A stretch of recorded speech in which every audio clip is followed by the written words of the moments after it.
Dear students, अभी जो आपका 11th एंड 12th साइंस का जो न्यू सिलेबस इंप्लीमेंट हुआ है उसी के मद्देनजर रखते हुए सब वीडियोस हम अपलोड कर रहे हैं। ठीक है, तो आप ध्यान से सब देखना और सभी वीडियो आप देखोगे तो आपको लगेगा कि नहीं, हमें फिजिक्स में सब कुछ समझ में आ रहा है। इतनी डिटेलिंग से हम ये सब वीडियो डिस्कस करने वाले हैं। तो 11th स्टैंडर्ड का अपना जो पहला चैप्टर है यूनिट्स एंड मेजरमेंट, वहां से हम स्टार्ट करते हैं। राइट, तो पहले इसका थोड़ा बैकग्राउंड समझ लेते हैं कि फिजिक्स जो सब्जेक्ट है वो सब्जेक्ट कैसा है।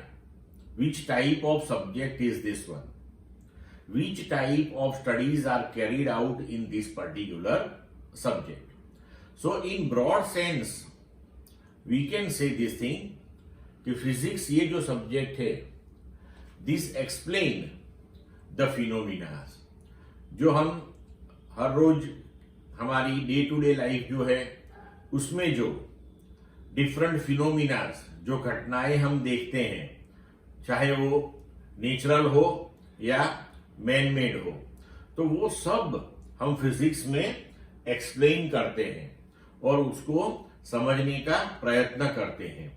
And we try to understand the fundamental laws of nature. तो नेचर के जो सब नियम है वो हम समझने का प्रयत्न करते हैं इसमें। राइट, तो अगर हम डिफरेंट फिनोमिनास एक्सप्लेन करना चाहते हैं, हम नेचुरल फिनोमिनास अंडरस्टैंड करना चाहते हैं, तो उसके लिए बेसिक रिक्वायरमेंट्स क्या होगी। ओके, चलो ये चीज हम एक एग्जांपल से समझते हैं। जैसे कि हम बोले कि आज तो बहुत गर्मी है, टुडे इज वेरी हॉट, तो कैसे पता चलेगा? अगर आप एयर कंडीशन रूम में बैठे हो और कोई बाहर से आके बोले कि टुडे इज वेरी हॉट, तो आपको कोई अंदाजा ही नहीं आएगा कि बाहर क्या प्रॉब्लम है।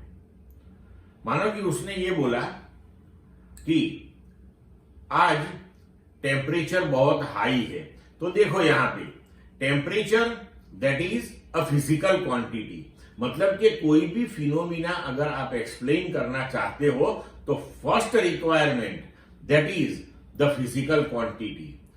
तो साइंटिस्ट ने फिजिकल क्वांटिटीज डेवलप की और डिफरेंट फिनोमिनास के साथ उनको एसोसिएट किया। लेकिन अभी भी कुछ कमी है। अगर कोई बोले कि temperature is very high, high means what? Now the second important thing that is it's measurement. हमें वो फिजिकल क्वांटिटी का मेजरमेंट लेना पड़े, तो physical quantity is required, it's measurement is required. चलो स्टेटमेंट चेंज करते हैं कि आज टेम्परेचर 40 अबाउट है, लेकिन क्या 40 मीन्स क्या? तो अब रिक्वायरमेंट आएगी यूनिट की। तो अगर हम ये स्टेटमेंट ऐसे रिप्रेजेंट करें कि आज टेम्परेचर अप्रोक्सीमेटली 40 डिग्री सेल्सियस है, तो एयर कंडीशन रूम में बैठ के भी आप समझ जाओगे कि बाहर कितनी गर्मी होगी। So basic requirements to explain any phenomena are physical quantities, their measurements and their units.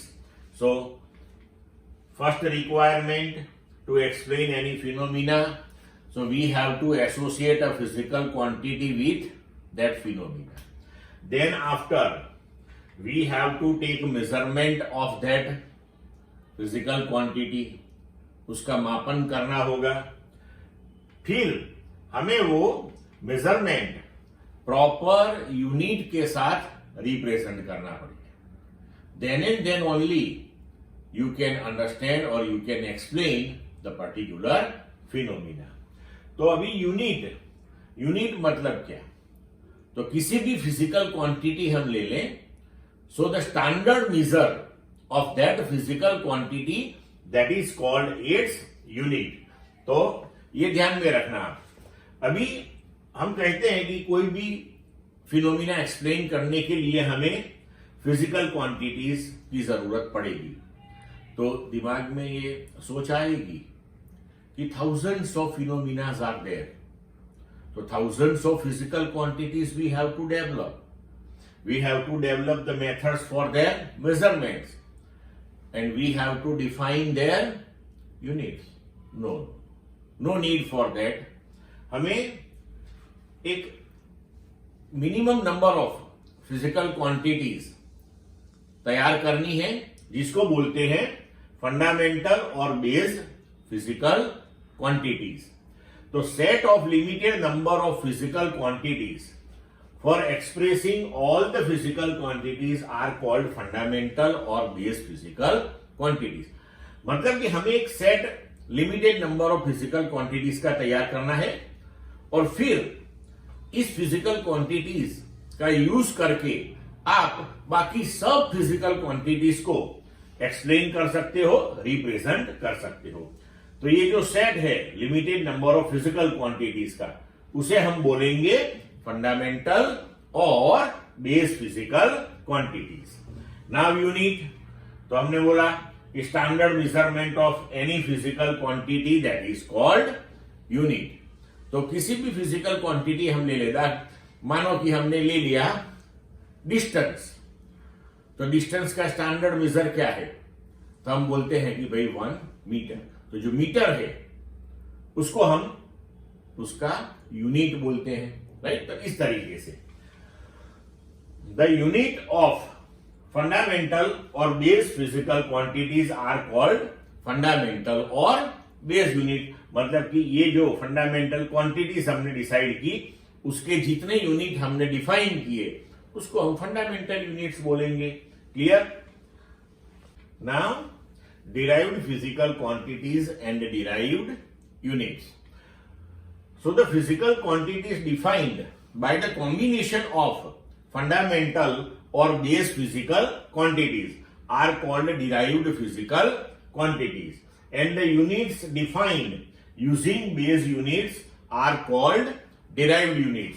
अगर हम इसको एक एग्जाम्पल से समझे तो आपको ज्यादा पता चलेगा. किसी हम लिखते हैं वेलोसिटी, तो जो वेलोसिटी है तो उसको हम डिफाइन करते हैं velocity that is distance upon time.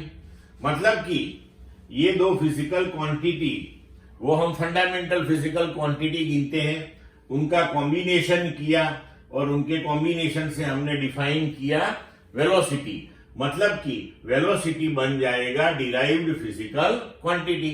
तो यहां पे डिस्टेंस का यूनिट हम लेते हैं मीटर, टाइम का यूनिट लेते हैं सेकंड. तो मीटर अपॉन सेकंड ये जो नया यूनिट बनेगा वो हो जाएगा हमारा वेलोसिटी का यूनिट, और उसे बोलेंगे हम डिराइव्ड यूनिट. इस तरीके से सब तैयार होता है. ठीक है. Now system of units. तो set of the base unit and derived unit that is known as a system of units. तो सेट ऑफ बेस यूनिट्स, एक पूरा सेट तैयार करना है हमें, और उस सेट का जो कॉम्बिनेशन होगा उसे हम सिस्टम ऑफ यूनिट्स बोलेंगे. क्यों हम करते हैं ये? तो देखो, पहले तो सिस्टम ऑफ यूनिट्स समझ लो, बाद में देखते हैं कि ऐसी जरूरत क्यों आती है. तो सिस्टम ऑफ यूनिट्स, तो पहले जब फिजिक्स और साइंस का डेवलपमेंट हुआ तो 3 फिजिकल क्वांटिटीज साइंटिस्ट लोगों ने डेवलप की थी, कि भी लेंथ, मास एंड टाइम. और उनके यूनिट डिफाइन किए कि भी लेंथ का मानो तो कि मीटर, मास का बोले तो कि किलोग्राम, टाइम का सेकंड. तो मीटर, किलोग्राम, सेकंड, तो ये 3 यूनिट का सेट बनाया और सिस्टम ऑफ यूनिट्स जो तैयार की उसका नाम दिया MKS सिस्टम. फिर ये मीटर, किलोग्राम, उसके छोटे यूनिट्स भी तैयार किए, क्योंकि डे टू डे लाइफ में उसकी जरूरत पड़ती है.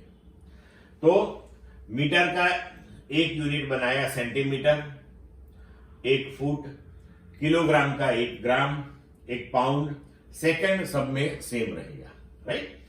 तो सेंटीमीटर, ग्राम, सेकंड, ये तीनों का जो सेट प्रिपेयर किया उसको बोलते हैं सीजीएस सिस्टम। ये फर्स्ट लेटर लेके ही इसका नाम बनाया हुआ है, ठीक है। फिर फुट, पाउंड, सेकंड, ये तीनों का जो सेट प्रिपेयर किया उसको बोलते हैं एफपीएस सिस्टम। तो ये इसलिए जरूरी है कि मानो कि फिजिक्स में कोई प्रॉब्लम के साथ आप डील कर रहे हो और उसमें हमें लेंथ मानो कि मीटर में दी हुई है और मास ग्राम में दिया हुआ है।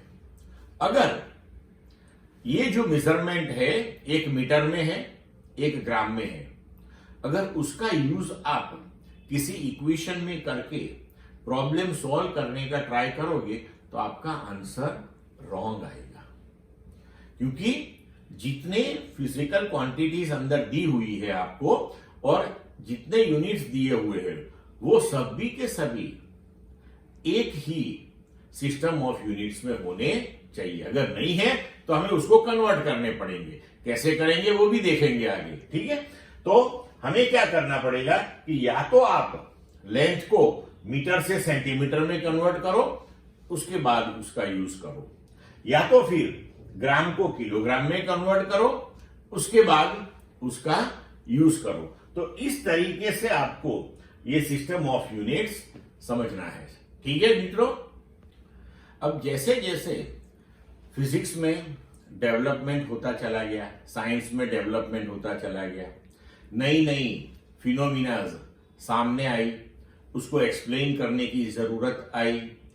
सो धीरे धीरे साइंटिस्ट ने नई नई physical quantities set of fundamental physical quantities में ऐड की और फाइनली अभी जो set of physical quantities prepare किया हुआ है उसको हम बोलते हैं सिस्टम इंटरनेशनल ऑफ यूनिट्स। तो इसमें 7 physical quantities fundamental physical quantities के तौर पे इंक्लूड की गई है इसके अंदर और उसके 7 यूनिट्स डिफाइन किए हैं। तो कौन कौन सी है ये फिजिकल क्वांटिटीज और क्या उसके यूनिट है? तो सिस्टम इंटरनेशनल ऑफ यूनिट्स, उसको शॉर्ट में एसआई सिस्टम भी बोलते हैं। तो बेस क्वांटिटीज और फंडामेंटल क्वांटिटीज जो इसमें इंक्लूड की है वो है length, mass, time, electric current, thermodynamic temperature, amount of substance and luminous intensity. और इसके 7 यूनिट डिफाइन किए हुए हैं। जैसे लेंथ का यूनिट मीटर है और उसके लिए आपको सिंबल यूज करना है स्मॉल m। मास के लिए किलोग्राम है, उसका सिंबल है स्मॉल kg। टाइम के लिए second, small s। Electric current का यूनिट है एम्पियर, उसका सिंबल है कैपिटल A। थर्मोडायनेमिक टेम्परेचर, उसका यूनिट है kelvin, symbol capital K। Amount of substance, उसका यूनिट है मोल, सिंबल है MOL। ल्यूमिनस इंटेंसिटी, कैंडेला, उसका यूनिट है स्मॉल CD। तो ये हुआ अपना सिस्टम इंटरनेशनल। क्लियर? अभी फिजिक्स में कुछ ऐसी फिजिकल क्वांटिटीज भी है कि जिसको फंडामेंटल फिजिकल क्वांटिटीज के लिस्ट में भी नहीं रखा जाता एंड डिराइव्ड फिजिकल क्वांटिटीज के लिस्ट में भी नहीं रखा जाता। उसको बोलते हैं सप्लीमेंट्री फिजिकल क्वांटिटीज। तो ऐसी फिजिकल क्वांटिटीज है फिजिक्स में जिसमें से हमें सिर्फ यहां पे 2 फिजिकल क्वांटिटीज डिस्कस करनी है। एक है प्लेन एंगल। तो प्लेन एंगल उसको डिफाइन करते हैं कि ratio of length of an arc to the radius r। तो मानो कि ds ये अपनी आर्क है, तो वो आर्क r रेडियस वाले सर्कल पे है, तो उसने जो सेंटर पे जो एंगल सबटेंड किया है उसको बोलते हैं प्लेन एंगल। तो प्लेन एंगल हम डी थीटा या सिंपली थीटा से भी लिख सकते हो आप, that is equal to arc upon radius. तो लिखते हैं हम ds अपॉन r। और उसका यूनिट जो है उसको बोलते हैं रेडियन और उसका सिंबल है RAD। तो 1 रेडियन किसको बोलते हैं? तो वो डेफिनेशन आप इक्वेशन से बना सकते हो कि आर्क जिसकी लेंथ रेडियस जितनी ही है उसने अपने सेंटर पे जो एंगल सबटेंड किया उसे हम बोलते हैं एक रेडियन। ठीक है, आगे उसको डिटेल में भी थोड़ा डिस्कस करेंगे। दूसरी फिजिकल क्वांटिटी है सॉलिड एंगल। तो सॉलिड एंगल जो है वो 3 डायमेंशनल एंगल है। तो उसकी डेफिनेशन हम देते हैं कि solid angle is defined as the ratio of the intercepted area of the spherical surface described about the apex O as the centre to the square of its radius R। तो solid angle d omega that is equal to area dA upon radius square, so dA upon R square. तो ये 3 dimensional angle हुआ। ये जो area है ये पूरे area ने यहां सेंटर पे जो एंगल सबटेंड किया। सी, इसको हम एग्जांपल से भी समझ सकते हैं। आप जो कॉर्न आइसक्रीम खाते हो तो कॉर्न आइसक्रीम जो है उसका जो अंदर का एंगल है वो 3 डायमेंशनल एंगल है, और कॉर्न आइसक्रीम के ऊपर जो सरफेस है उसको हम सरफेस DA बोल दें। तो उसने जो अंदर सेंटर पे मींस उसे हम बोलते हैं एपेक्स O। तो वहां पे जो एंगल कॉन के अंदर जो सबटेंड किया है उसको हम बोलते हैं सॉलिड एंगल। उसका यूनिट है टी रेडियन एंड उसका सिंबल है SR। तो यहां पे अगर एरिया जो है वो हम मीटर स्क्वायर 1 मीटर स्क्वायर ले ले और रेडियस 1 मीटर ले ले तो अपना एंगल हो जाएगा 1 टी रेडियन। और इसे हम ऐसे भी बोल सकते हैं कि जो अपना रेडियस का स्क्वायर है वो एरिया जितना हो तो सबटेंडेड एंगल जो है वो 1 टी रेडियन कहा जाएगा। ठीक है, क्लियर मित्रों? यहां पे दोस्तों आपको एक चीज याद रखनी है कि ये दोनों सप्लीमेंट्री फिजिकल क्वांटिटीज हैं, वो डायमेंशन लेस फिजिकल क्वांटिटी है। अभी ये डायमेंशंस क्या है वो सब हम बाद में देखेंगे। अभी देखो यहां पे हमने प्लेन एंगल का यूनिट लिया रेडियन। ये सॉलिड एंगल वो इतना यूज में आपको नहीं आएगा, राइट? वो फर्दर स्टडी में यूज में आएगा। तो यहां पे जो हमने प्लेन एंगल का यूनिट डिफाइन किया रेडियन, इसका मतलब ये हुआ कि जब भी एंगल की वैल्यू आपको दी हुई है, मान लो कि वो डिग्री में भी देंगे, मिनट में भी देंगे, सेकंड में भी देंगे या डायरेक्ट रेडियन में देंगे, बट अगर रेडियन में डायरेक्टली नहीं दी है तो हमें कंपलसरी डिग्री, मिनट और सेकंड कुछ भी दिया हो उसको रेडियन में कन्वर्ट करना पड़ेगा, क्योंकि radian is associated with SI units. Clear? So अब देखो कि ये अपना सर्कल है, तो सर्कल के सेंटर पे जो एंगल सबटेंड होता है दैट इज 360 डिग्री, उसे हम 2 पाई रेडियन कहते हैं। मतलब कि 360/2 दैट इज पाई रेडियन, और we can say 180 degree that is pi radian. अभी ये जो रिलेशन सी पाई उसको हमें याद रखना होगा, और उसी को यूज करके यूनिटरी मेथड से हम सब कन्वर्जन कर सकते हैं। चलो 180 degree that is pi radian, तो 1 degree that is how much? So हम लिख सकते हैं कि 1 डिग्री दैट इज π/180 रेडियन, और पाई दैट इज 3.14। अगर इसको हम सॉल्व करें तो 1 degree that is 1.745 into 10⁻⁻² radian हो गया। अभी हम जानते हैं कि 1 degree that is 60 minute, so 1 degree that is 60 minute, so we can write that is equal to 1.745 into 10⁻² radian. Then 1 minute that is how much radian? तो अब इसको हम 60 से डिवाइड करेंगे, so 1 minute that is 1.745 into 10⁻² divided by 60, तो 1 minute that is 2.91 into 10⁻⁴ radian. ये minute के लिए हम उसके ऊपर एक डैश रखते हैं, ये सिंबल है उसका, जैसे डिग्री का यहां पे 0 जैसा सिंबल लगाते हैं। अभी 1 minute that is equal to 60 second, तो 1 minute that is 60 second, so we can say that is equal to 2.91 into 10⁻⁴ radian. Then 1 second that is how much, second के लिए हम 2 डैश करते हैं इसके ऊपर,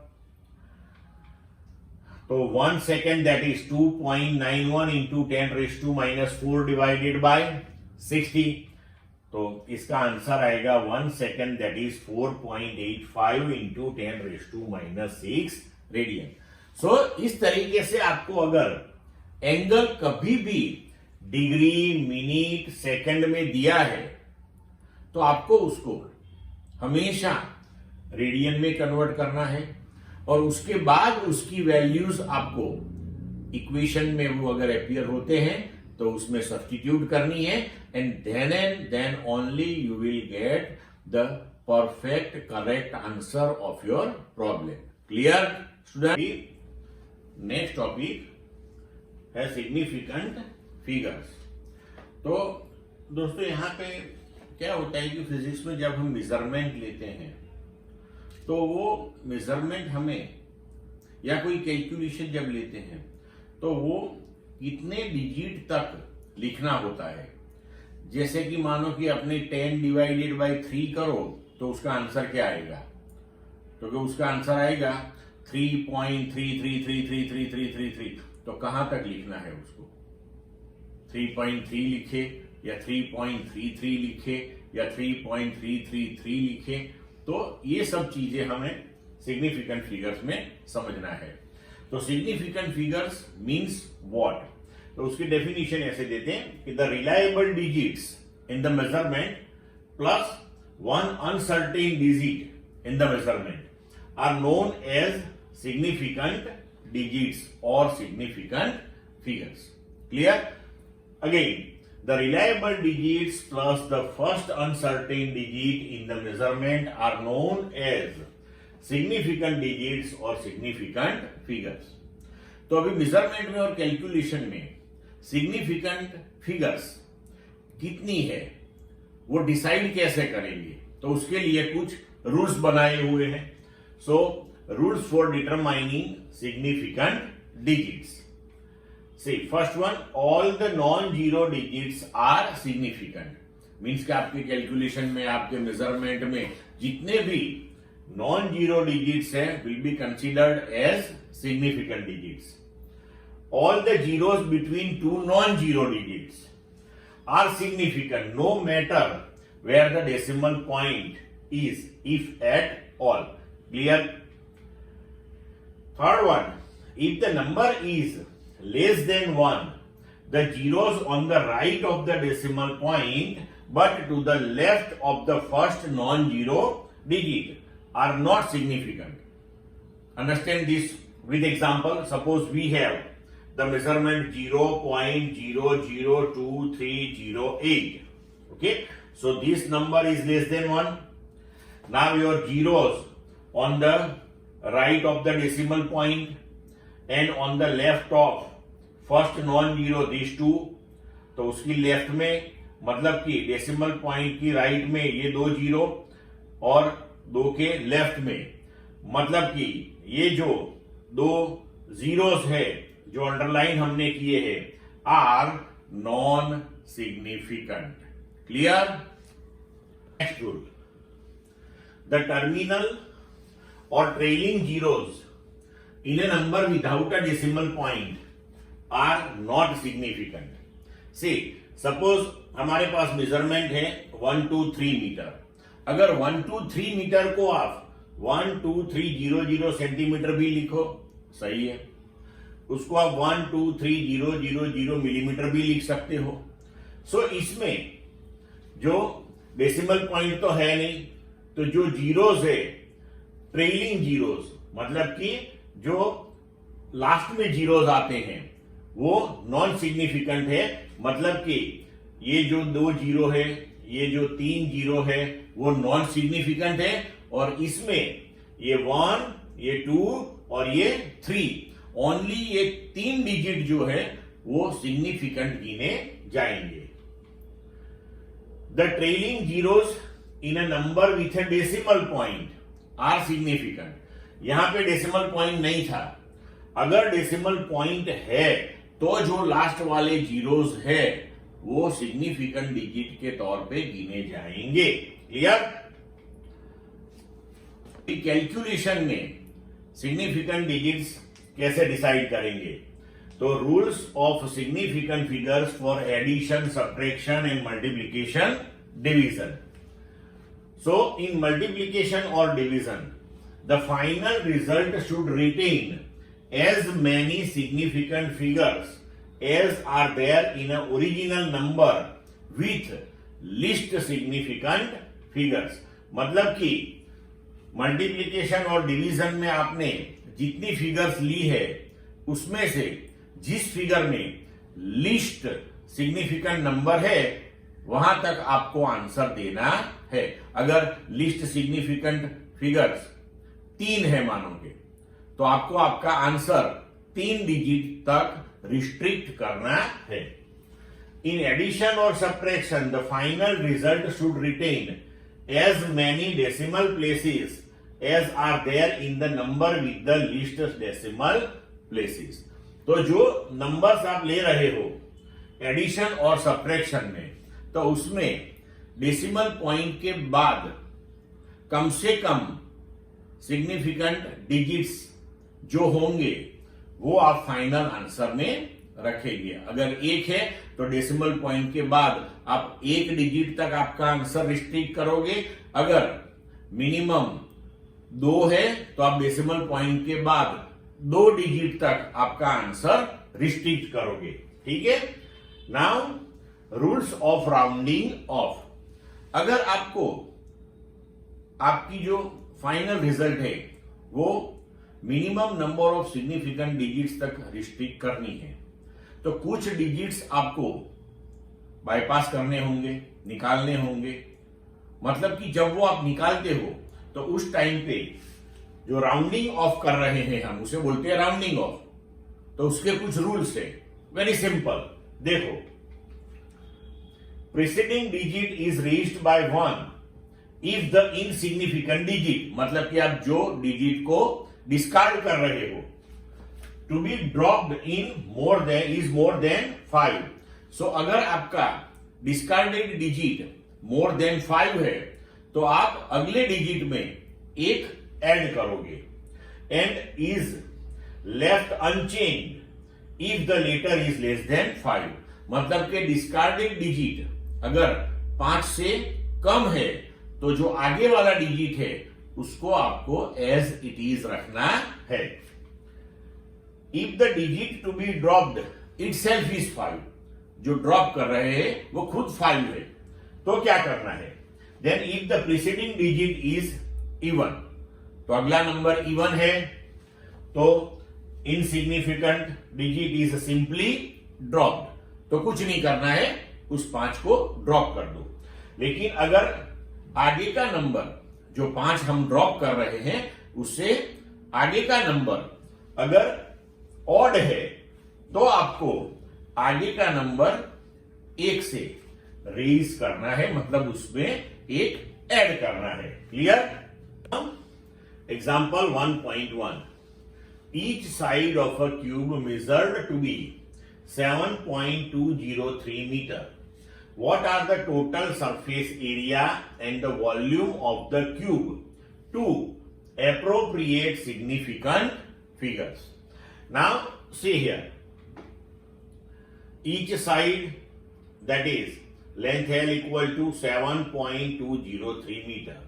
Now इसमें ये जो मेजरमेंट दिया हुआ है आपको उसमें नंबर ऑफ सिग्निफिकेंट डिजिट्स जो है वो 4 है, 7, 2, 0, 3, 0 यहां दो नॉन जीरो के बीच में है तो गिना जाएगा एज पर रूल।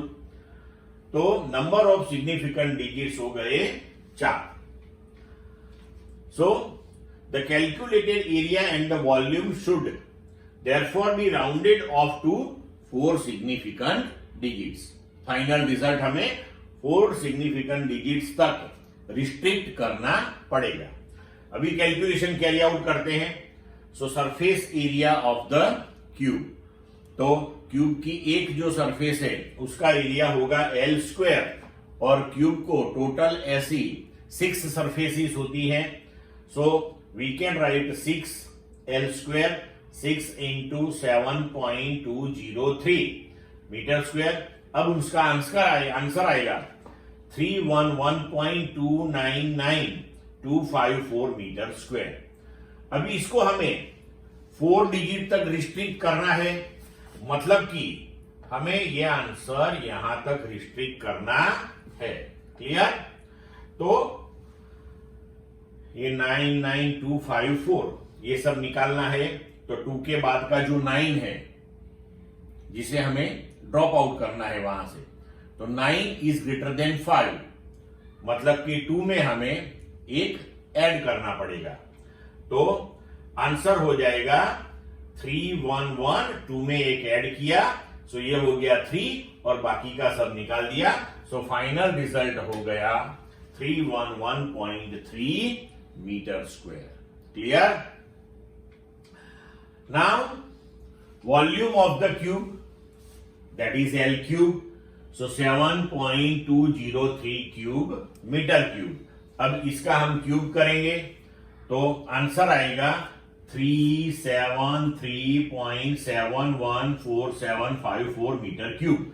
अगेन हमें यहां पे इसको 4 डिजिट तक रिस्ट्रिक्ट करना है, ये सब ड्रॉप करने हैं। 1 जो 7 के बाद का पहला डिजिट है, इट इज लेस देन 5, तो हम आगे 7 में कुछ भी ऐड करेंगे नहीं, उसको एज इट इज रखेंगे। So the answer that will be volume of the cube, that is 373.7 metre cube. आई बात समझ में? Clear? Now example 1.2, 5.74 gram of a substance occupies 1.2 centimeter cube. Express its density by keeping the significant figures in view. Now see here, mass of the substance given 5.74 gram. So इसमें 574 ये 3 significant figures आ गई। Then after volume दिया हुआ है 1.2 centimetre cube, सो इसमें 1 and 2 significant figures कितनी हो गई? 2। Now we have to calculate density, and then keeping the significant figures in view, we have to give the answer. So density, that is mass upon volume, तो इसका answer हम 2 significant digit तक restrict करेंगे बाद में। देखो 5.74 upon 1.2 ग्राम per centimeter cube, इसका answer आएगा 4.7833। तो हमें इसको यहां से रिस्ट्रिक्ट करना है। Clear? So 8 that is greater than 5। So previous digit 7 में हम 1 ऐड करेंगे, तो आंसर हो जाएगा 4.8 gram per centimeter cube. Clear? Dear students, now next topic, that is determining the uncertainty in the results of arithmetic calculations. Now let's try to understand this thing with the help of example. मतलब ये calculation करके ही हम इसको समझते हैं। Now suppose we have the measurement of length, that is 16.2 centimeter. Here it is given to you L equal to 16.2 plus or minus 0.1 centimetre. तो हम जब लेंथ स्केल से मेजर करते हैं तो अपना जो स्केल है उसका लिस्ट काउंट मतलब कि minimum possible measurement with the help of scale, वो 0.1 सेंटीमीटर का है। इसका मतलब ये हुआ कि आपने रीडिंग तो ले लिया कि 16.2 सेंटीमीटर लेंथ है, लेकिन इसमें 0.1 सेंटीमीटर की एरर आने के चांसेस है।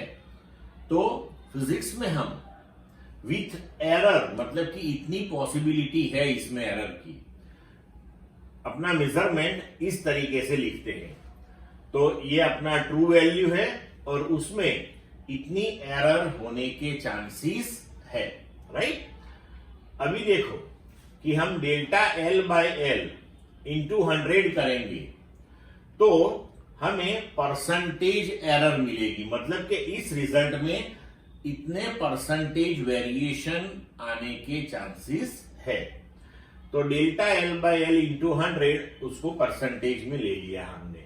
अब मानो कि ब्रेड्थ, सो इसको हम ऐसे भी लिख सकते हैं 16.2 प्लस और माइनस 0.6%। अभी ब्रेड्थ जो है दैट इज सपोज 10.1 प्लस और माइनस 0.1 सेंटीमीटर, उसी स्केल से मेजर की हुई है। किसी प्लेट की बात कर लो अपने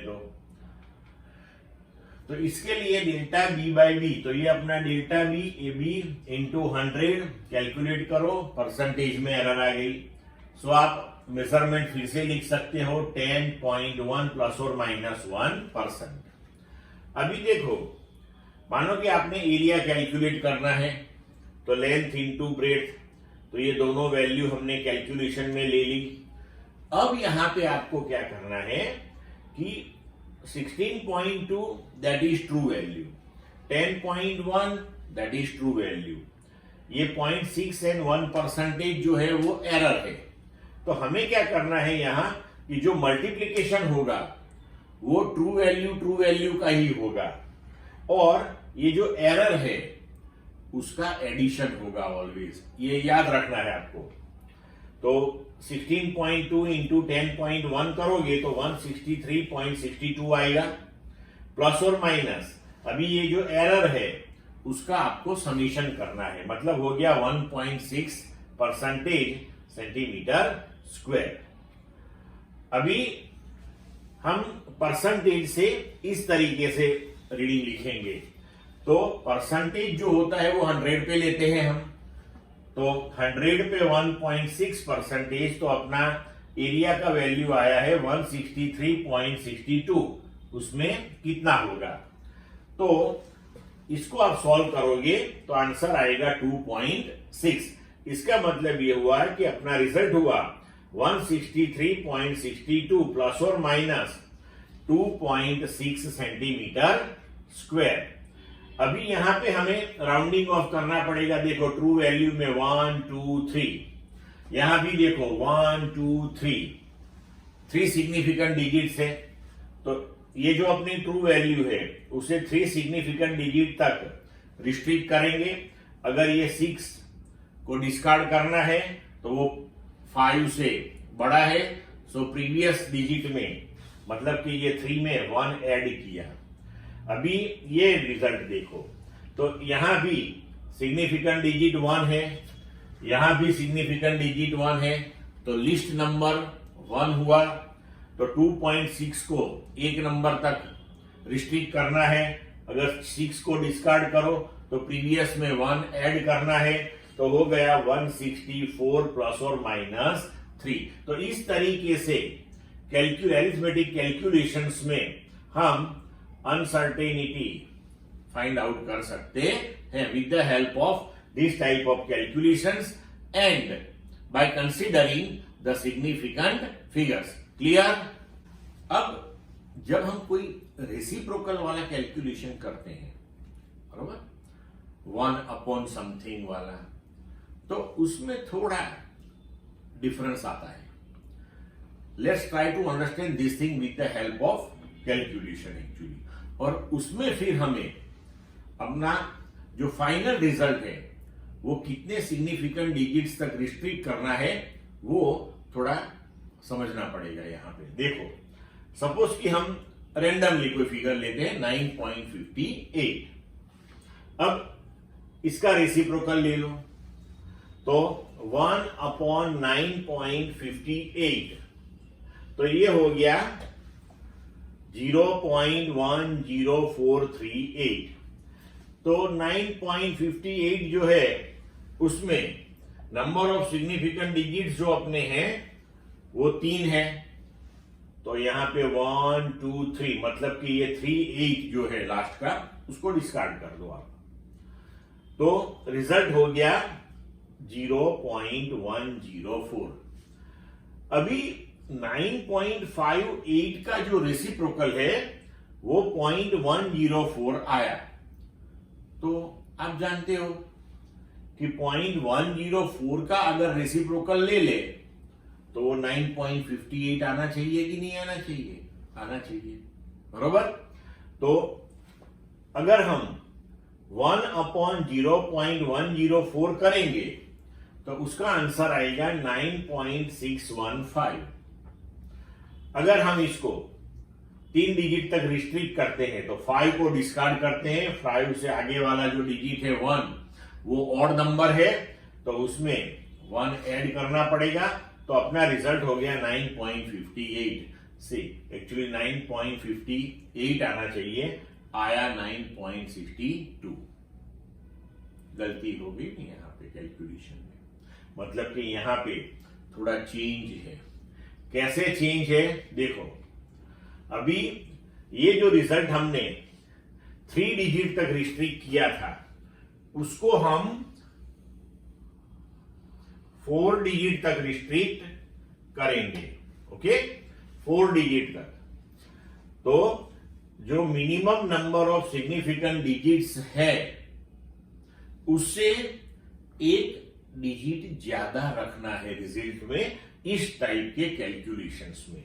अभी ये 8 डिस्कार्ड करो तो 5 से बड़ा है, मतलब कि 3 में 1 ऐड करना पड़ेगा, तो हमने 3 में वो ऐड कर दिया, तो रिजल्ट हो गया 0.1044। अब अगर हम इसको 4 डिजिट तक लेते हैं रिजल्ट को, तो देखो अब इसका रेसिप्रोकल लेते हैं कि 1/0.1044, तो अपना आंसर आ गया 9.58। तो यहां पे आपको ये ध्यान रखना है कि अगर ऐसे कैलकुलेशंस कोई आते हैं तो उसमें जो minimum number of significant digits है आपके रिजल्ट में और मेजरमेंट में, उससे यहां फाइनल रिजल्ट में 1 सिग्निफिकेंट डिजिट ज्यादा रखना होता है, तो ये याद रखने वाली बात है। Clear? Now next topic is dimensions of physical quantities. अभी देखो हमने स्टार्टिंग में डिस्कस किया था कि derived physical quantities and fundamental physical quantities. तो हमने डिस्कस किया था कि जो physical quantities fundamental physical quantities के प्रॉपर कॉम्बिनेशन से डिफाइन की जाती है उसको हम बोलते हैं डिराइव्ड फिजिकल क्वांटिटीज। अभी ये जो डिराइव्ड क्वांटिटीज है, मानो कि हमने वेलोसिटी ले ली, तो velocity that is distance upon time, distance बोलो या लेंथ बोलो, लेंथ अपॉन टाइम। तो डिस्टेंस वो फंडामेंटल क्वांटिटी है, टाइम फंडामेंटल क्वांटिटी है, ये दोनों का हमने कॉम्बिनेशन किया। लेकिन यहां पे देखो कि अगर वेलोसिटी ले तो डिस्टेंस अपॉन टाइम आता है, लेकिन अगर एक्सेलरेशन ले तो डिस्टेंस अपॉन टाइम स्क्वायर आता है।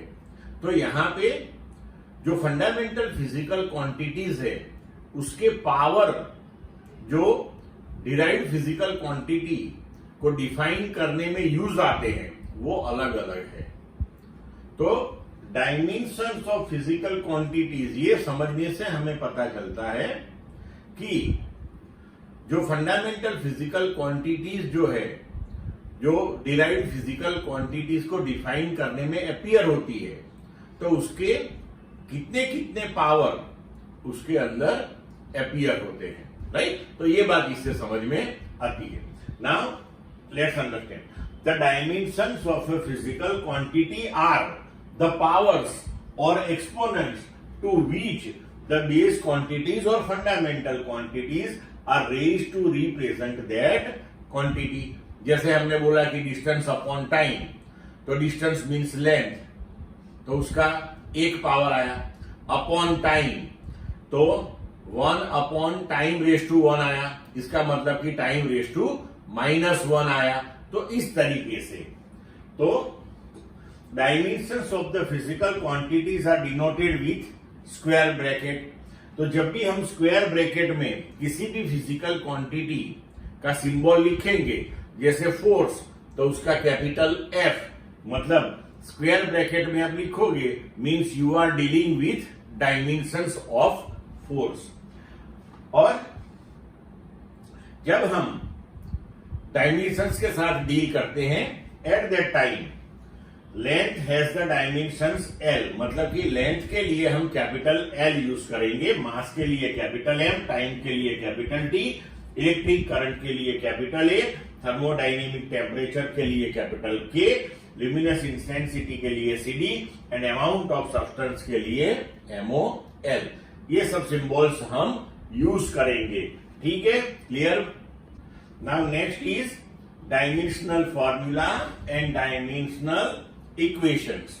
Now see, the expression which shows how and which of the base quantities represent the dimensions of a physical quantity is called the dimensional formula of the given physical quantity. तो इसे हम example से समझते हैं फिर। ठीक है, जैसे कि velocity that is distance upon time, तो वेलोसिटी की डायमेंशंस मतलब कि स्क्वायर ब्रैकेट में इसको रखना है, that is equal to distance, उसके लिए हम सिंबल यूज करेंगे capital L, length upon time, time के लिए कैपिटल टी। तो इसको हम लिख सकते हैं L raise to 1 T raise to -1। कई बार इसको सिंपली एल रेस टू 1 भी नहीं लिखते हैं, सिर्फ एल लिखते हैं, तो ये भी चलता है, राइट?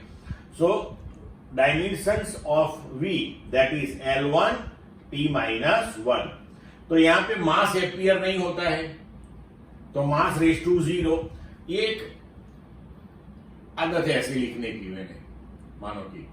तो जब डायमेंशनल फॉर्मूला या डायमेंशंस आप लिखते हो तब एम एल टी ये तीनों लिखते हैं, और जो उसमें एपियर नहीं होता है उसका पावर 0 लेते हैं। तो यहां पे मास एपियर नहीं होता है तो उसका पावर 0 ले लिया, सो m0 L1 t -1। तो यहां पे देखो MLT के पावर्स जो हमने सर्कल करके दिखाए हुए हैं, तो ये जो पूरा इक्वेशन हो गया उसको बोलते हैं डायमेंशनल फॉर्मूला। और an equation obtained by equating a physical quantity with its dimensional formula is called the dimensional equation of the physical quantity. तो जब हम पूरा लिखते हैं v equal to m0 L1 t -1, तो उसको पूरा डायमेंशनल इक्वेशन बोलते हैं और इसको डायमेंशनल फॉर्मूला बोलते हैं। ठीक है, अभी देखो कि we can write here dimensional equation like this, dimensional equation of velocity that is square bracket में m0 L1 t -1। और यहां हम ऐसा बोल सकते हैं कि वेलोसिटी में मास के डायमेंशन 0 है, लेंथ के 1 है और टाइम के -1 है। Clear? Now next topic in text that is dimensional analysis. तो डायमेंशनल एनालिसिस का मतलब क्या है? तो डायमेंशनल एनालिसिस मतलब the problem solving in physics using dimensional formulas, मतलब कि डायमेंशनल फॉर्मूला का यूज करके आपको फिजिक्स के कुछ प्रॉब्लम सॉल्विंग करने हैं। किस टाइप के प्रॉब्लम सॉल्विंग करने हैं वो हम देखेंगे, लेकिन इंपॉर्टेंट थिंग ये है कि इस प्रॉब्लम सॉल्विंग में we have to use dimensional formulas. तो सबसे पहले तो डायमेंशनल फॉर्मूला सभी फिजिकल क्वांटिटीज की आनी चाहिए। तो डायमेंशनल फॉर्मूलाज हम सभी फिजिकल क्वांटिटीज की कैसे लिखते हैं? तो पहले हम देखते हैं dimensional formula of physical quantities. वैसे अगर आपको किसी भी फिजिकल क्वांटिटीज की डेफिनेशन पता है तो आप इजीली उसकी डायमेंशनल फॉर्मूला लिख सकते हो। जैसे कि आपको मालूम है कि velocity that is distance upon time, तो इजीली आप उसकी डायमेंशनल फॉर्मूला लिख सकते हो। तो ऐसे एक पूरा लिस्ट है, राइट। तो देखो, मानो कि एरिया, तो लेंथ इंटू ब्रेड, तो ये लेंथ इंटू लेंथ ही हो गया, तो ये हो जाएगा L स्क्वायर। ओके, तो इसकी डायमेंशनल फॉर्मूला हम लिख सकते हैं कि m0 L2 T0। अभी यहां पे अगर आपको डेफिनेशन के साथ साथ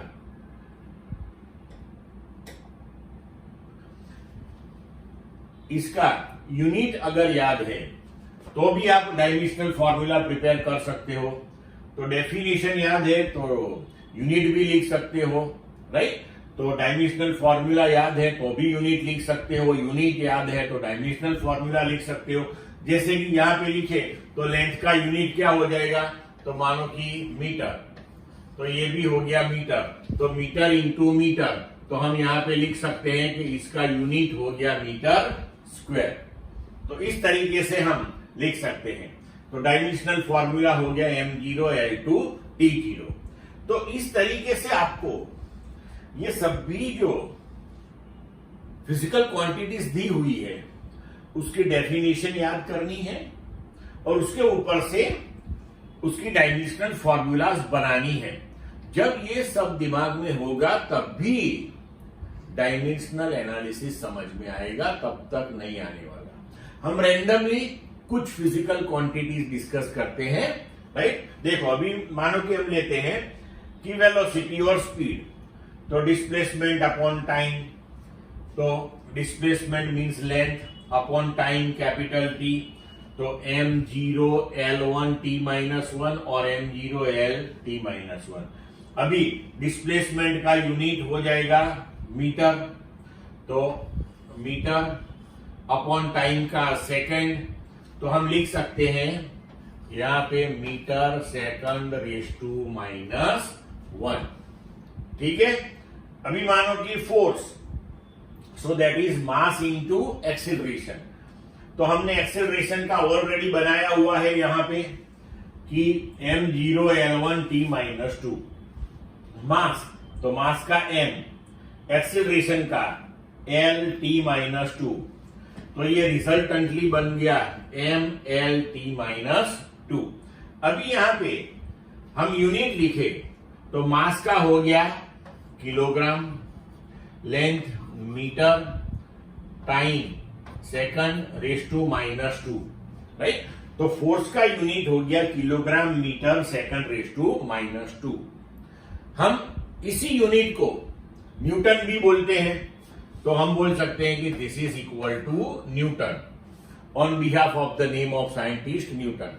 तो ये भी आपको याद रखना है दोस्तों कि न्यूटन का मतलब क्या है। तो न्यूटन मतलब ऐसा unit that is kilogram meter second raise to -2, और इसका सीजीएस यूनिट आप बनाओ तो gram centimeter second raise to -2, और वो जो सीजीएस यूनिट है उसको बोलते हैं उसको बोलते हैं डाइन, राइट। उसके बाद वर्क एनर्जी, तो फोर्स इंटू डिस्टेंस, तो फोर्स का m1 L1 T-2 into distance L, तो mL2 T-2 हो गया।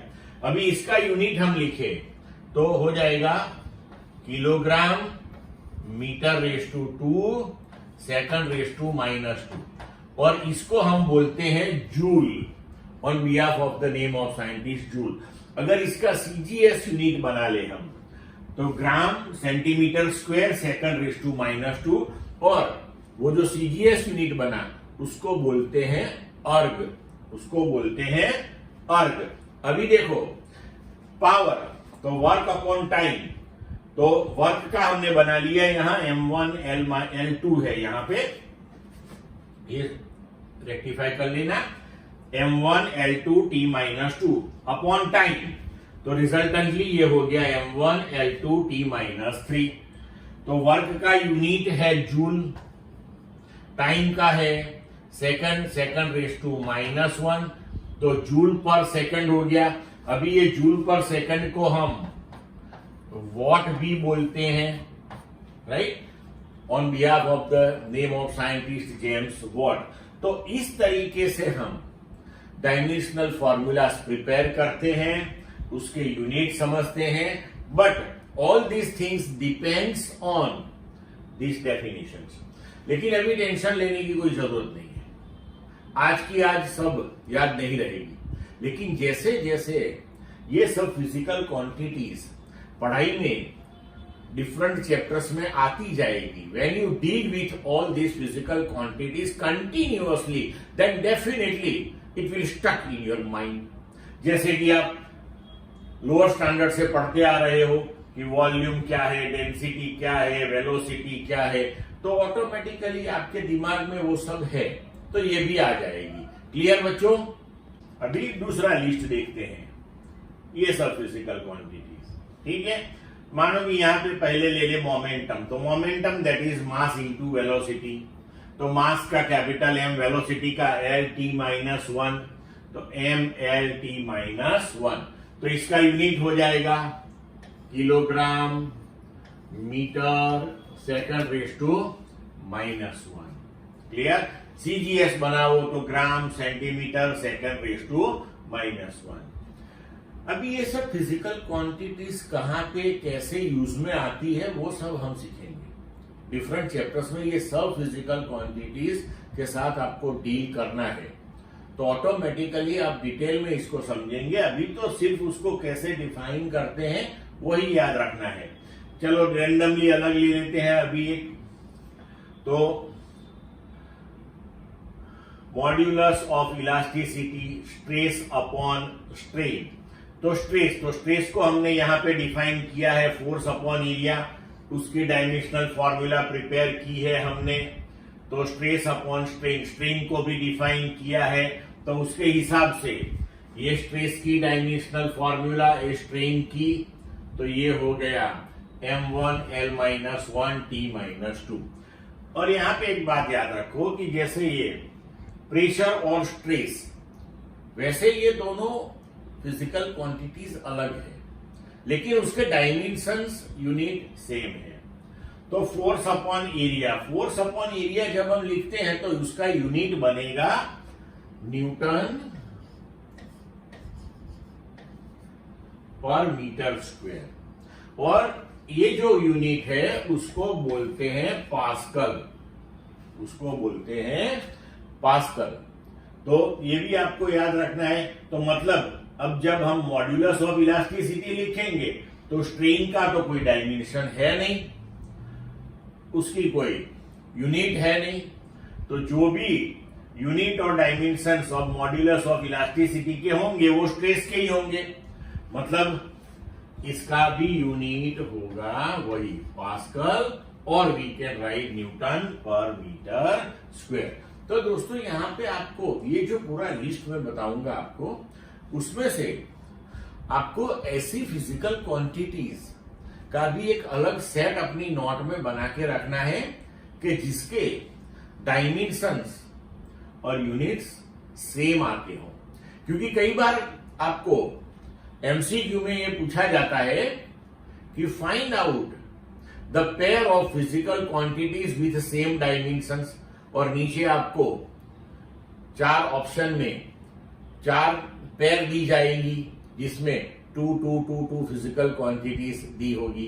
तो आपको उसमें से वो पेयर सिलेक्ट करनी है कि जिसके डायमेंशंस सेम होते हैं। अभी मानो कि प्रेशर एनर्जी ले लो, रैंडमली हम डिस्कस करते हैं, आप लोग ये पूरा डिस्कस करके बाय हार्ट करोगे घर पे, राइट।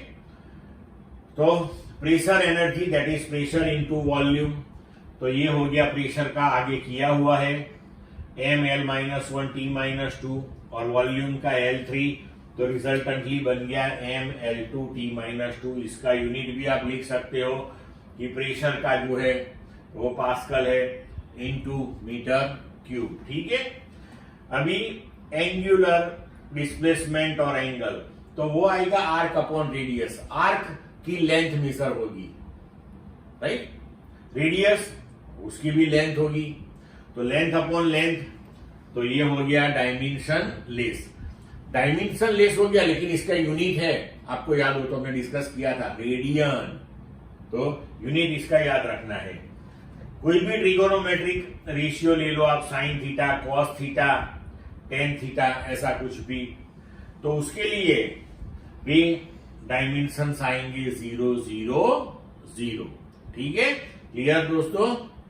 अभी थर्ड लिस्ट है ये वाला, चलो इसमें से कुछ भी ले लेते हैं कि मोमेंट ऑफ इनर्शिया, तो that is mass into radius of gyration square. अब रेडियस ऑफ गायरेशन वो डिस्टेंस ही है, राइट, तो मास उसका हो गया m, अगर ये डिस्टेंस ही है तो उसका हो गया लेंथ, उसका स्क्वायर है तो ml2। अगर हम इसके यूनिट लिखे तो यूनिट हो जाएगा किलोग्राम मीटर स्क्वायर। अगर सीजीएस यूनिट आप लिखो तो ग्राम सेंटीमीटर स्क्वायर। चलो कोई रेंडमली दूसरी ले लेते हैं कि torque, torque that is angular momentum upon time. उसकी दूसरी डेफिनेशन ये भी है कि फोर्स इंटू डिस्टेंस। तो फोर्स इंटू डिस्टेंस अगर ऐसे हम ले लेंगे तो उसका हो जाएगा mlt-2 इंटू एल, तो ml2t-2। अगर एंगुलर मोमेंटम, तो वो हमने आगे लिया हुआ है एंगुलर मोमेंटम यहां पे, उसके हिसाब से लिखो m1l2t-1 अपॉन टी, तो वो भी हो जाएगा m1l2t-2। अब यहां पे देखो कि टॉर्क जो है उसका यूनिट हो जाएगा न्यूटन इंटू मीटर। तो अगेन वो हो गया वर्क का और एनर्जी का सेम आया था, तो इसका भी वही आया। इसकी भी डायमेंशनल फॉर्मूला जो वर्क की थी वही आई, राइट। एनर्जी, किसी भी टाइप की एनर्जी आप ले लो, काइनेटिक एनर्जी, पोटेंशियल एनर्जी, कोई भी energy, electrical energy, magnetic energy, energy means energy, तो सबकी डायमेंशनल फॉर्मूला सेम आती है, राइट। अभी देखो कि इंटेंसिटी ऑफ वेव, तो इंटेंसिटी ऑफ वेव यहां पे ये रेक्टिफाई कर लेना बच्चों, यहां पे एनर्जी है, energy upon time upon area, तो m1l2t-2 upon T whole thing divided by area. तो अब ये हो जाएगा कि m1l2 upon l2 l0 and t-2 upon T, तो हो गया t-3। क्लियर। अगर इसको लिखे तो एनर्जी अपॉन टाइम, तो जूल अपॉन सेकंड होगा, उसको आप वॉट बोलते हैं, तो इसका यूनिट हो जाएगा वॉट अपॉन एरिया, एरिया का हो जाएगा मीटर स्क्वायर। तो इस तरीके से आप यूनिट्स भी प्रिपेयर कर सकते हो, राइट। उसको मगअप करने की जरूरत नहीं है, अंडरस्टैंडिंग से आप ये सब समझ सकते हो। क्लियर बेटा। अभी नेक्स्ट लिस्ट है ये वाला, तो मानो कि चलो यहां हम लेते हैं एनर्जी डेंसिटी, तो एनर्जी अपॉन वॉल्यूम, तो ये एनर्जी की डायमेंशनल फॉर्मूला, ये वॉल्यूम की, तो रिजल्टेंटली हो गई m1l-1t-2। देखो यहां पे हीट एनर्जी और इंटरनल एनर्जी वो सब की dimensional formula equal to work होगी। काइनेटिक एनर्जी ले लो, पोटेंशियल एनर्जी ले लो, रोटेशनल काइनेटिक एनर्जी ले लो, सब की हो जाएगी वो। ठीक है। अभी एंगुलर इंपल्स मानो, तो टॉर्क इनटू टाइम, तो टॉर्क की हो गई m1l2t-2 इंटू कैपिटल टी, तो m1l2t-1।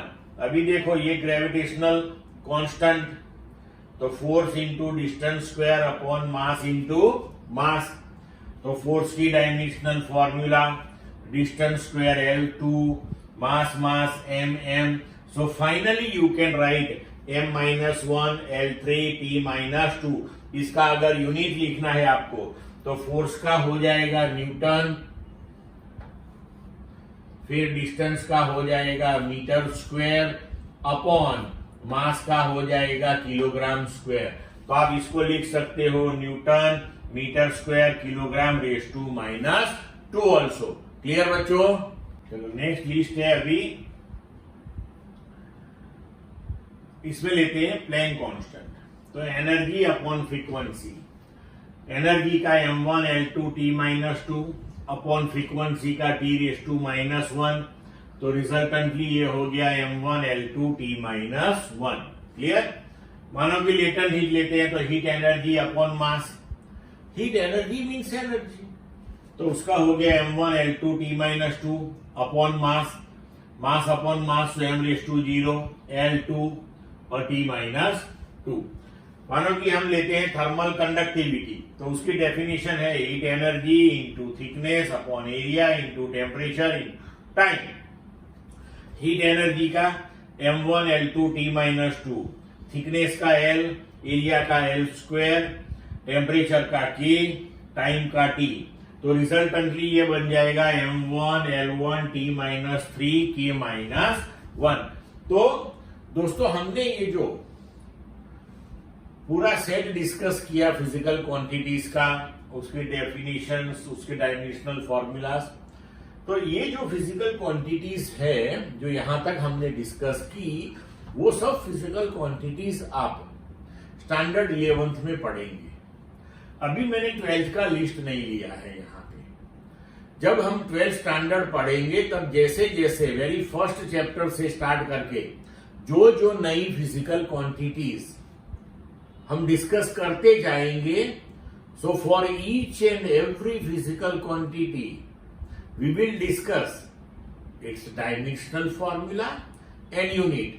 तो वो धीरे धीरे ये जो लिस्ट है आपका वो लंबा होता जाएगा, और आपको ये 11th की और 12th की जितनी फिजिकल क्वांटिटीज के साथ आप डील करोगे, जो पढ़ोगे, वो सब की सब आपको याद रखनी है। उसकी डायमेंशनल फॉर्मूला प्रिपेयर करना सीखना है, क्योंकि एनुअल एग्जाम जो होगी आपकी, उसमें भी कई बार डायमेंशनल फॉर्मूलाज के रिलेटेड क्वेश्चन आते हैं, डायमेंशनल एनालिसिस के रिलेटेड आते हैं, और जो एंट्रेंस एग्जाम्स आपकी होती है उसके लिए ये वेरी इंपॉर्टेंट थिंग है। और इसके बाद जो हम डिस्कस करेंगे डायमेंशनल एनालिसिस, वो तो इसके सिवा हो ही नहीं सकता है। क्लियर बच्चों? अब 11th स्टैंडर्ड के लिए ये लास्ट 5 मानो कि हम लेते हैं कि सेंट्रीपिटल एक्सेलरेशन, राइट? तो centripetal acceleration that is velocity square upon radius. तो L T⁻⁻1 उसका स्क्वायर अपॉन रेडियस। तो आफ्टर ऑल हम लिखते हैं सेंट्रीपिटल एक्सेलरेशन, ये उसके डेफिनेशन है, but after all it is acceleration. तो उसकी डायमेंशनल फॉर्मूला तो वही आएगी m0 L1 T-2। इसी तरीके से अगर आप ग्रेविटेशनल एक्सेलरेशन ले लो तो वो भी सेम ही आएगी, क्योंकि after all acceleration is acceleration. अभी देखो स्टीफन कांस्टेंट, तो energy upon area upon time upon temperature raise to 4। तो ये energy upon area, time, temperature raise to 4, तो K रेज़ टू 4। तो इसको सॉल्व करेंगे तो आंसर आएगा m1 L0 T-3 K-4। Universal gas constant, pressure into volume upon mole into temperature. तो pressure का m1 L-1 T-2 into L3 upon mole into K, temperature का K।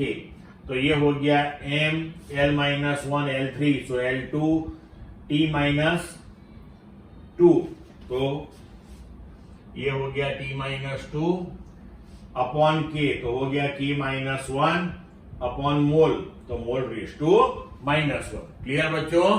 तो ये 11th का पूरा सेट यहाँ पे कंप्लीट हुआ। 12th का 12th में डिस्कस करेंगे बच्चों। अभी बच्चों नेक्स्ट टॉपिक है dimensional analysis and its application. तो डायमेंशनल एनालिसिस का मतलब क्या है कि problem solving in physics with the help of dimensional formulas, that is called dimensional analysis।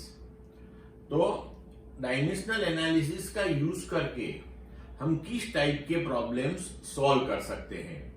तो इन सब में हमने आगे लेक्चर में देखा कि dimensional formulas are very important. अगर डायमेंशनल फॉर्मूला दिमाग में नहीं है तो डायमेंशनल एनालिसिस पॉसिबल है ही नहीं आपसे। तो वो सब याद करनी है, वो सब आपको प्रिपेयर करनी है। और अब आगे बढ़ते हैं। देखो dimensional analysis, the problem solving in physics by using dimensional formula is called dimensional analysis. Now it's applications. तो अब किस टाइप के प्रॉब्लम्स सॉल्व कर सकते हैं वो डिस्कस करते हैं, right. Now 1, to check the dimensional consistency of equation connecting different physical quantities. मतलब कि हमें कोई फिजिक्स का इक्वेशन दिया हुआ है तो वो डायमेंशनली करेक्ट है कि नहीं वो हम चेक कर सकते हैं, राइट। डायमेंशनली करेक्ट, यहां एक समझने वाली बात है। Dimensionally correct it doesn't mean physics के हिसाब से भी करेक्ट है। लेकिन अगर डायमेंशनली रॉन्ग है तो फिजिक्स के हिसाब से रॉन्ग ही रॉन्ग है, तो आगे देखने की ही जरूरत नहीं है। लेकिन अगर डायमेंशनली करेक्ट है तो फिर फिजिक्स के हिसाब से करेक्ट है कि नहीं वो आगे फिर प्रोसीजर चलेगी उसको चेक करने के लिए। वो हम एग्जांपल में देखते हैं आगे।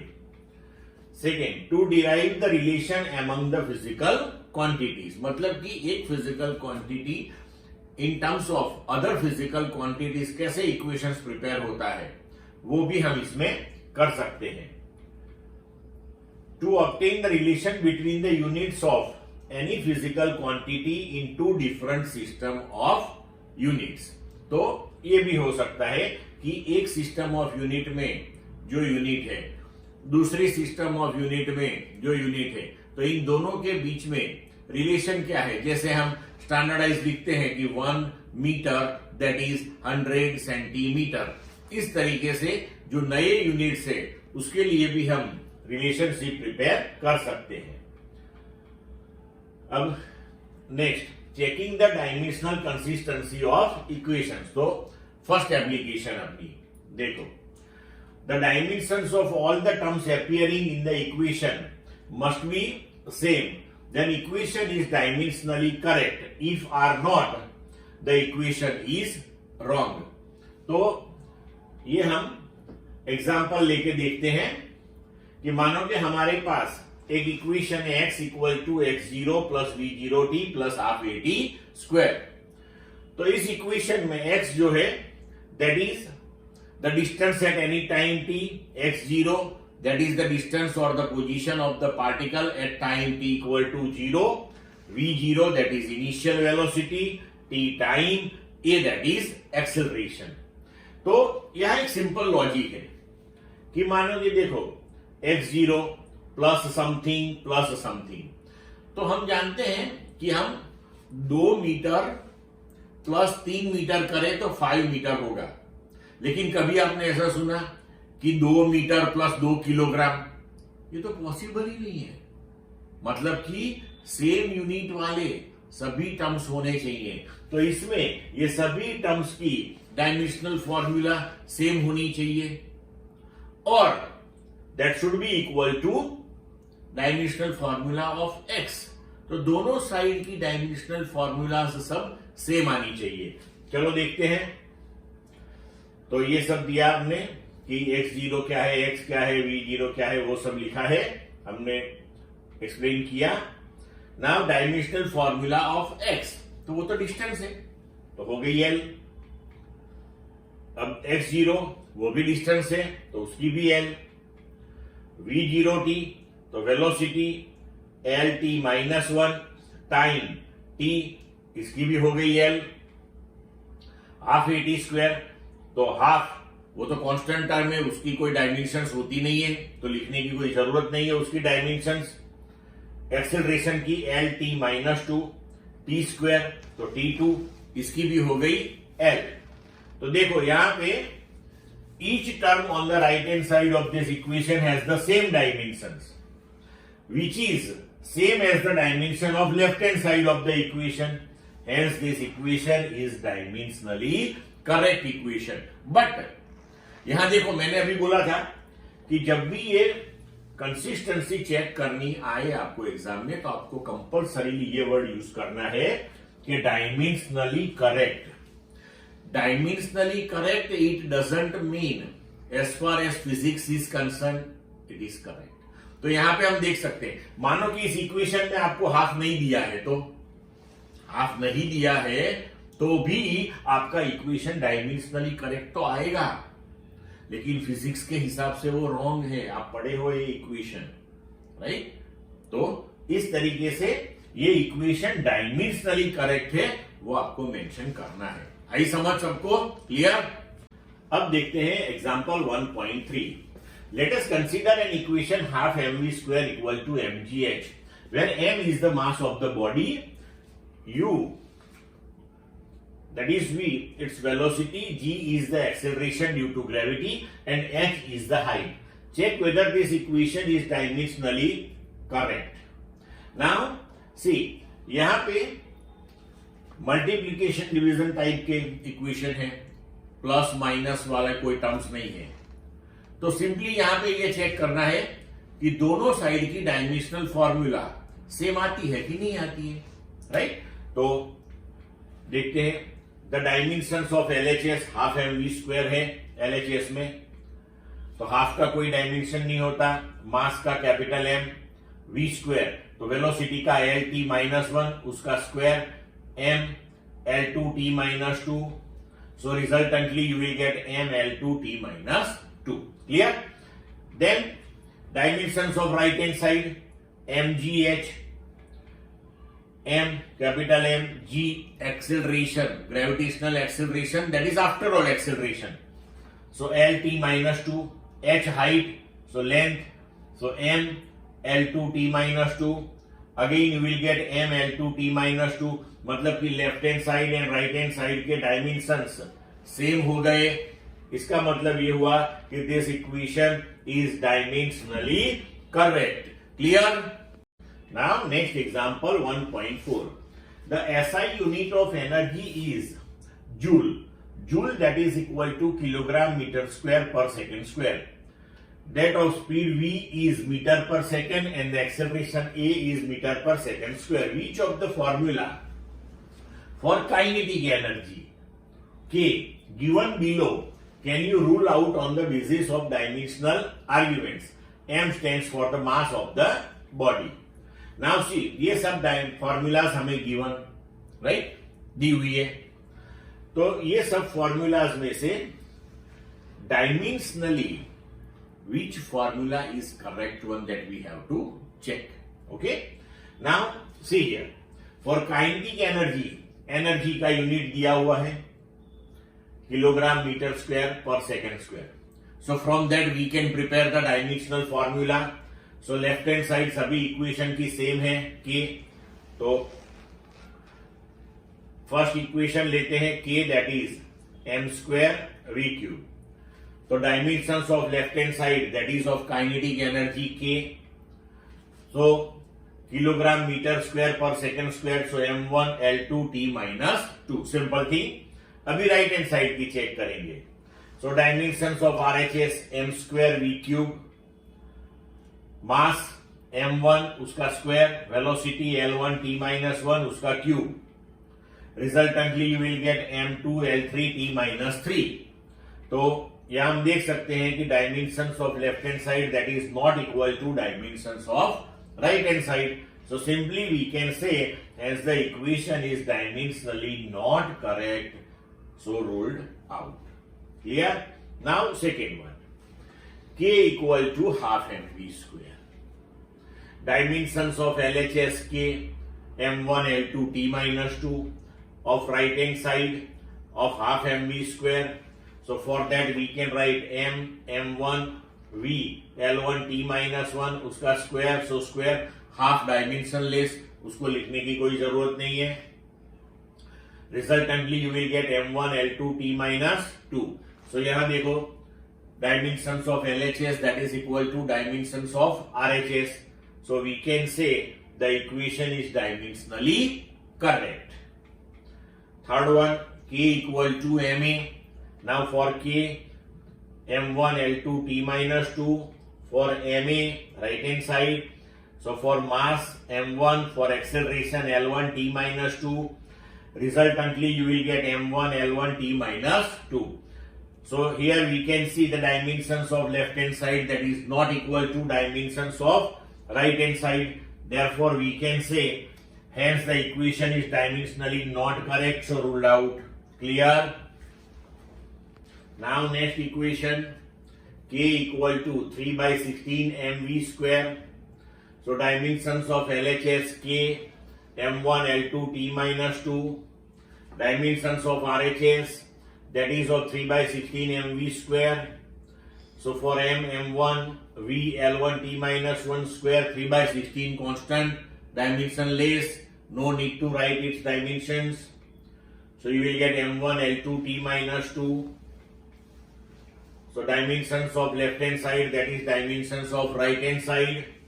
Therefore equation is dimensionally correct. तो देखो हमने आगे भी डिस्कस किया था, जब आगे एक इक्वेशन आया k equal to half M V square, तो वो भी डायमेंशनली करेक्ट आया. यहाँ पे k equal to 3 by 16 M V square, ये भी डायमेंशनली करेक्ट आया. तो दो इक्वेशन करेक्ट नहीं है. तो फिजिक्स के हिसाब से ये करेक्ट नहीं है, वो आगे वाला करेक्ट है, हाफ एम वी स्क्वायर वाला. इसीलिए हमें मेंशन करना पड़ता है कि डायमेंशनली करेक्ट. अगर एक बार डायमेंशनली करेक्ट हो गया इक्वेशन, तो हम उसका फर्दर इन्वेस्टिगेशन कर सकते हैं कि अभी फिजिक्स के हिसाब से करेक्ट है कि नहीं. लेकिन डायमेंशनली अगर इनकरेक्ट है तो वहीं से छोड़ देना है. तो इस तरीके से ये फिजिक्स में यूजफुल है हमें. Next, k equal to half M V square plus M A. तो यहां पे दो टर्म्स है in terms of summation of each other. तो सभी टर्म्स की डायमेंशनल फॉर्मूलाज सेम होनी चाहिए, and that should be equal to dimensional formula of left hand side. So dimensions of LHS that is of k that is m1 l2 t minus 2. अभी right hand side, तो right hand side की जो first term है उसके लिए of half M V square, so we discussed that is also m1 l2 t minus 2. For second term on right hand side that is of ma, so that is m1 l1 t minus 2. तो यहां पे देखो कि the dimensions of LHS that is equal to dimensions of first term of right hand side, but that is not equal to dimensions of second term on RHS. इसका मतलब कि ये equation dimensional. Now next example 1.5. Consider a simple pendulum having a bob attached to a string that oscillates under the action of the force of gravity. Suppose that the period of oscillation of the simple pendulum depends on its length L, mass of the bob m, and acceleration due to gravity g. Derive the expression for its time period using method of dimensions. Right? Now see here. अभी जो second application हमने discuss की थी उसमें कि किसी physical quantity की other physical quantities के साथ रिलेशनशिप एस्टैब्लिश कर सकते हैं. मतलब कि यहां पे हमें क्या करना है कि टाइम पीरियड का इक्वेशन डिराइव करना है. मतलब कि टाइम पीरियड की ये जो अलग अलग क्वांटिटीज हमें दी हुई है, length, mass and acceleration due to gravity, in terms of दो फिजिकल क्वांटिटीज इक्वेशन कैसे प्रिपेयर होता है. अब यहां पे बच्चों हमेशा ध्यान रखना कि आपको अगर इस टाइप का कोई क्वेश्चन आया तो जिस फिजिकल क्वांटिटी का इक्वेशन आपको बनाना है वो फिजिकल क्वांटिटी, मतलब कि यहां पे टाइम पीरियड, वो विच फिजिकल क्वांटिटीज पे डिपेंड होती है वो कौन कौन सी फिजिकल क्वांटिटीज पे डिपेंड होती है, ये आपको हमेशा दिया होगा, उसकी आप टेंशन मत लेना, वो दिया होगा। लेकिन अब इंपॉर्टेंट थिंग ये है कि अगर टाइम पीरियड लेंथ पे डिपेंड करता है, मास पे डिपेंड करता है, जी पे डिपेंड करता है, तो किस पावर के हिसाब से डिपेंड करता है, ये फाइंड आउट करना है। अगर वो पता चल जाए तो सिंपली हम इक्वेशन लिख सकते हैं, राइट। तो हमें ये तो नहीं पता कि किस पावर से ये डिपेंड करता है, राइट। तो हम सिंपली पहले लिखेंगे कि T depends on L raise to X, G raise to Y, M raise to Z। यहां पे हमने प्रोपोर्शनलिटी कांस्टेंट इंट्रोड्यूस किया कि वो डायमेंशन लेस प्रोपोर्शनलिटी कांस्टेंट होता है, क्लियर। अब K डायमेंशन लेस कांस्टेंट है, एक्स वाई जेड एक्सपोनेंट से हमें ये X Y Z find out करने हैं। अगर एक्स वाई जेड मिल गए तो इक्वेशन लिख सकते हैं आराम से। Now here both the side के डायमेंशंस हम कंसीडर करते हैं अभी। तो dimensions of left hand side and dimensions of right hand side वो तो सेम ही होने चाहिए, ऑब्वियस है, तभी तो अपनी इक्वेशन करेक्ट आएगी, अदरवाइज नहीं आएगी। तो ये दोनों साइड के सेम लेके ही हम चलते हैं। अभी लेफ्ट हैंड साइड टाइम है, पीरियोडिक टाइम मींस टाइम, सो उसकी डायमेंशनल फॉर्मूला हो गई L0 M0 T1। अभी राइट हैंड साइड की देखो तो के तो डायमेंशन लेस प्रोपोर्शनलिटी कांस्टेंट है, उसकी कोई डायमेंशन नहीं है तो लिखने की जरूरत नहीं है उसके डायमेंशन। लेंथ का L1 raise to X, G acceleration L1 T-2 raise to Y, mass M1 raise to Z। तो we can write here L raise to x plus Y, L raise to x plus L raise to here Y, so L raise to x plus Y, T raise to minus two Y, M raise to Z। Power to power multiplication होता है, आप जानते हो, ठीक है।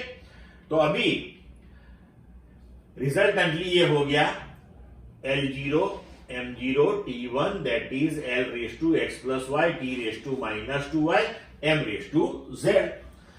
तो अब ये डायमेंशनली करेक्ट है, इसका मतलब ये हुआ कि M L T के दोनों साइड के जो एक्सपोनेंट से, जो पावर से, सेम ही होंगे। तो दोनों साइड के M L T के पावर्स अब हम कंपेयर करते हैं। तो Z M raise to 0 M raise to Z, तो आपका Z हो गया डायरेक्टली 0। अभी T raise to minus two y, T raise to 1, तो 2y minus 2y equal to 1। तो यहां से हम लिख सकते हैं कि y दैट इज माइनस 1/2। अभी L raise to x plus Y, L raise to 0, मतलब कि x plus y that is 0, but y that is equal to minus 1/2। यहां पे सब्सटीट्यूट करो तो x बन गया 1/2। अभी अपना जो इक्वेशन था उसमें x y z की वैल्यू हम सब्सटीट्यूट करेंगे। तो t equal to k, L raise to x, तो L रेस टू हो गया 1/2, G रेस टू y, तो y हो गया minus 1/2, Z M raise to Z, तो Z हो गया 0। यहां पे देखो very beautiful thing of this method, हमें ये दिया हुआ था कि periodic time length mass acceleration due to gravity पे डिपेंड होता है, लेकिन वो मास पे डिपेंड नहीं होता है। तो ऑटोमेटिकली देखो आपका मास निकल गया, M रेस टू 0 मीन्स 1। तो हम लिख सकते हैं इसको T equal to K under root L/G, M discard हो गया ऑटोमेटिकली।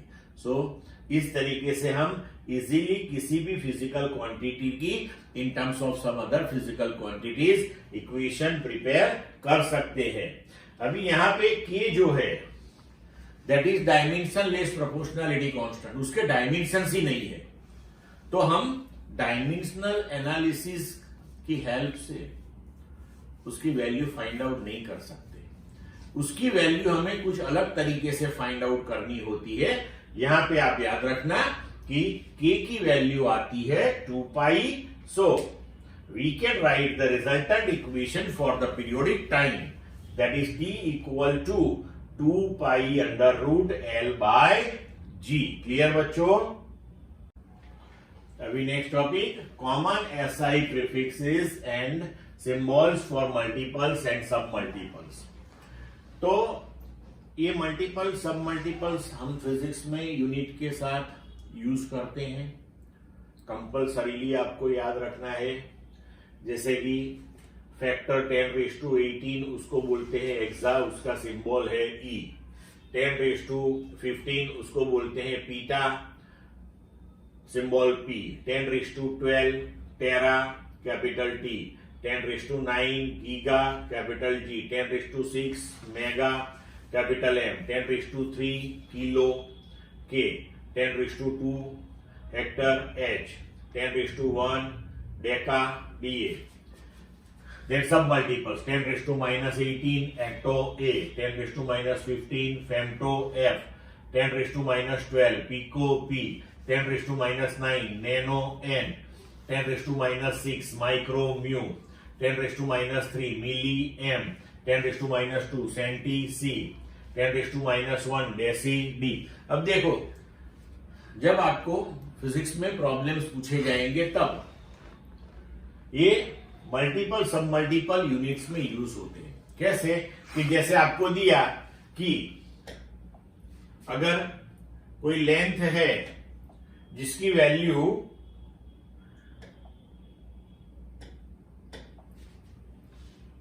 5 माइक्रोमीटर है, तो अभी ये डायरेक्टली 5 आप सब्स्टिट्यूट नहीं कर सकते। अपना ऐसा यूनिट क्या है, मीटर है, तो इसको आपको मीटर में कन्वर्ट करना पड़े।